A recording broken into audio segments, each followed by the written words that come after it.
My fellow Americans, on this day, September 11th, 2020, we are reminded, and we should remember, that not everybody is our friend in the world.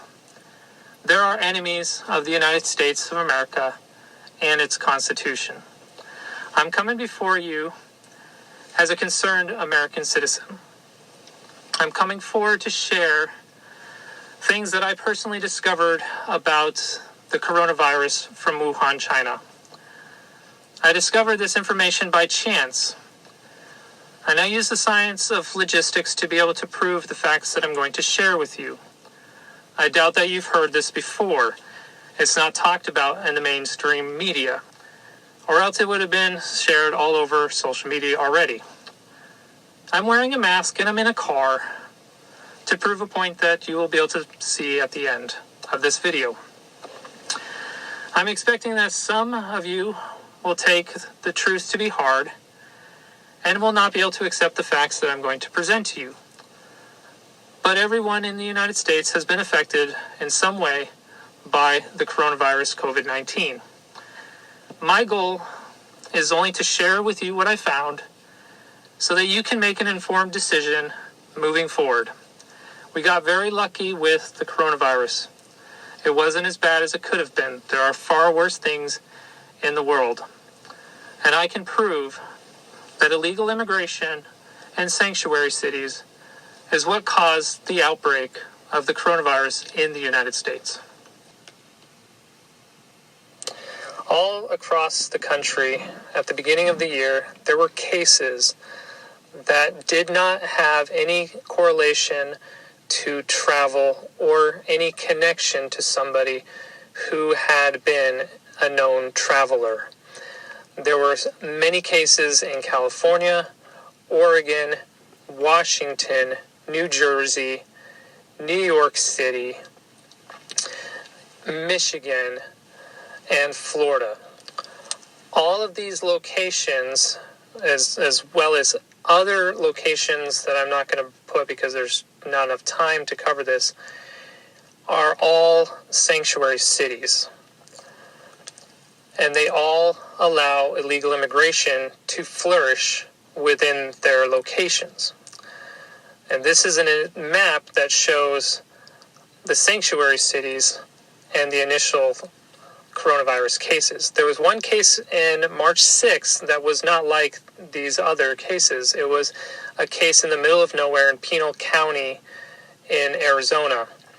Now, on March 1st, there was a case that was in Mexico and the Bahamas and Florida, and it was growing, as you can see. On March 4th, there was a definite shift that occurred inside the United States. And soon after I saw this article about the March 6th, I came upon the March 4th article. DHS officials fear illegal border crossings were causing or potentially spreading the coronavirus. This gained worldwide attention, but it was not something that was discussed in mainstream media. And there's a lot of articles about it. You can search it on your own. 328 Chinese nationals caught trying to illegally enter the United States at the southern border. There's a lot of information that's on this article. It's the Department of Homeland Security discussing that the individuals coming into 11 airports, they're funneled, they have good information of their travel history as well as their medical history. But the individuals that are coming through the southwest border don't have that. Now, a good estimate for how many people are getting through is that one got away for every one that was caught. There's a significant amount of people that are getting through undetected, the Border Patrol agents say. 1,000 migrants a day are caught attempting to sneak in illegally from Mexico. Now, some of these cases occurred in January where they were picked up, but the case that, of course, matters with the case in March 6th with the one in Arizona is the one that was helped by a church group to get into the country. This actually occurred in Arizona around the same time frame. Now, they're only reporting these things when they're caught. I have to remind you that a lot of illegal immigrants are not caught that are coming into the United States. Now, going back to the beginning of the year and a little bit prior to that, November 2019, there was a significant increase of Chinese population trying to get into the country. CNN reported 11 Chinese migrants were trying to come through the border. Recent Chinese arrivals have often headed to New York and Los Angeles, and they'll spend up to $70,000 coming in. Now, California has got its first, coronavirus soon after this, and Nancy Pelosi was welcoming people at the same time to Chinatown in order to try to bring people together into a large group in Chinatown and urging people to come to Chinatown. And this is what it looked like in Chinatown when this happened. That's not a great idea, since the second case of unexplained coronavirus was February 28th, soon after this large gathering. Now, we've probably all heard about a Trojan horse. A Trojan horse, of course, is something that we should learn from, because these illegal immigrants are coming into the country.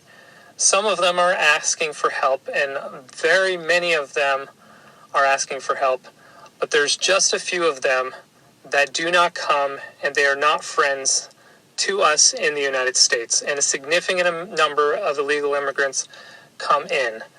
Greyhound does not have to let Border Patrol agents conduct checks for illegal immigrants, which means they can get anywhere, including to New Jersey and including to New York City, and including to all these places where they can gain medical help from other people inside the United States.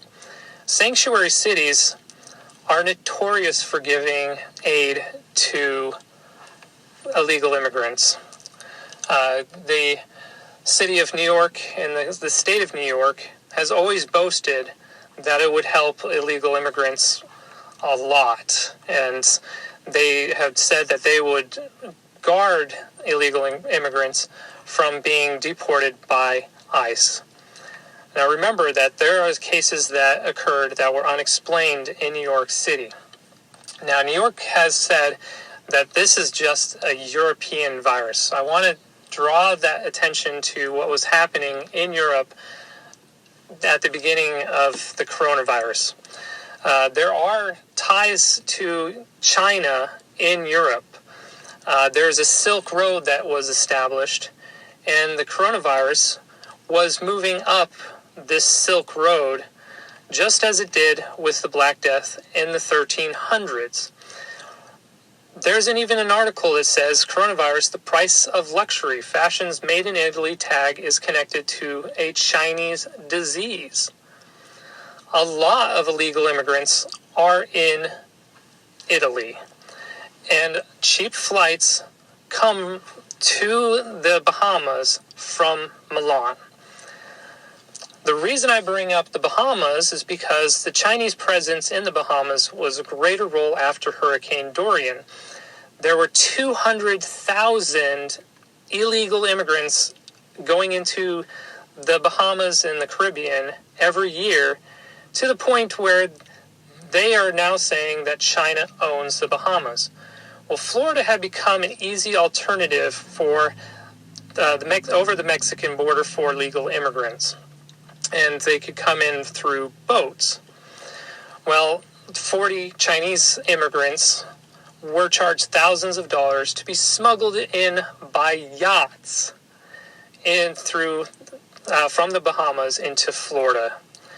This was also newsworthy, that was captured and wrote about in many sources, but it wasn't talked about a lot by mainstream media. This is happening at the beginning of the coronavirus. This is happening on January 17th, 2020. And there's several attempts that they were able to stop. Again, we have to remember that plenty of people come in. Now, the CDC had come out with 4 lines of evidence suggest that limited U.S. community spread likely began late January or early February 2020. Well, coronavirus was in Florida before we knew it. 170 cases were reported symptoms from December 31st to February 29th, 2020. Now, these cases, 40% of them had no contact with somebody else with the virus, and a majority of them have never traveled. This is a huge indication that a large population of illegal immigrants passed through. And at least 8 of them had both not traveled and did not have contact with anybody with the virus. Well, this happened just prior to something that was very important in New York, a Chinese New Year party parade that was going to occur in late January. And this was an article that was from January 24th. And it was, of course, it was welcoming people to come to it, just like California was welcoming people to come to the Chinatown with Nancy Pelosi. Now, going back again to the beginning of the cases, and as we watch them grow on March 1st, on March 2nd, and March 4th, you can see that the cases again were growing until the point where the sanctuary cities were noticeable. Now you can start to get trends of driving through to Florida or from Florida to these 2 sanctuary cities. And of course, going to sanctuary city will give you a driver's license and protection from the law, from the federal government. There was a couple of places that did not have the case initially. They seemed to have been spared, or somebody noticed that there was not a lot of cases there, and they drove through the state. And you can see that in Montana, there was several cases along a highway, and I'm showing you the map as it grows. In one day, these cases appear all together along this road in Montana. All the cases appeared at the same exact time, indicating that somebody went through on a road trip. And there are other connections to roads and other connections to those things. Now, going back again, reminding that the Trojan horses do exist. Not everybody is a friend to the United States and the Constitution.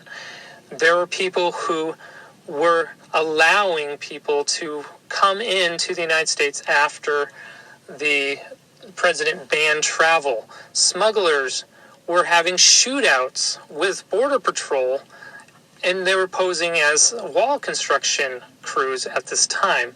An illegal immigrant is accused of spitting on fruit in a Florida grocery store.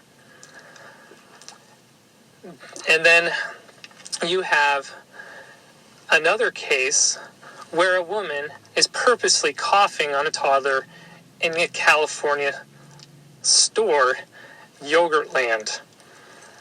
These are all happening at the beginning of the coronavirus, before this widespread thing occurred. Chinese woman arrested after refusing to wear a mask, February 2nd, 2020. And this is right at the beginning again of the coronavirus. The New York Post put this out. Now, illegal immigrants don't follow the law. Illegal immigrants are defying home coronavirus containment at a rapid pace, and this is something that was published on June 16th, 2020. There are instances of hoarding that has occurred that the New York Times had noticed and wrote about, and they're telling you that this person had acquired a lot of surgical masks. Now, China has not been a friend to to black people. And China has been accused of having an irrational fear of a black invasion bringing drugs, crime, interracial marriage. Now, there's a video that showed up where a woman is in a black neighborhood touching all of the computers in the Walmart store that she's at. This is a black neighborhood. And of course, not only are they touching things, they're also buying masks and leaving no masks for Americans, as this Chinese woman is saying as well. This is not the only instances and cases that I have found. There's plenty more out there if you search for people purposely touching other things. Elderly man in China wipes spit on all the elevators. Disgusting moment, a man wipes saliva inside a train station. Now, Democrats have been urging and trying to stop the border wall construction during a pandemic, but there's illegal immigrants who are coming across that have been tested positive for the coronavirus. An Indian had been coming through Calexico, California, a 31-year-old, and he was tested positive with coronavirus. 16 migrants test positive for coronavirus on the Mexican border, and this is on April 20th. In Greece is having the same problem. 128 refugees test positive from coronavirus. We're still having issues. We have 3 asylum seekers in a camp near the U.S. border that test positive for coronavirus. There's a lot of migrant workers that are being tested positive for coronavirus. And then there's 65 out of 85 migrants rescued at sea that test positive for coronavirus. 65. These are people who are coming into the country illegally and have to be rescued at sea. Now for the point of the mask. I am wearing a mask so that I can hide my identity. I can be anybody. I could be your friend. I could be your neighbor. Or I could be somebody who came into the country yesterday illegally. I could be completely healthy. Or I could be carrying a biological weapon inside of me. I'm inside of a car to prove how easy it is for me to travel. I hope that this video was helpful to you. I hope that your friends and family are safe during this time. And I hope that we can learn from our mistakes and move forward into the future. Thanks for watching.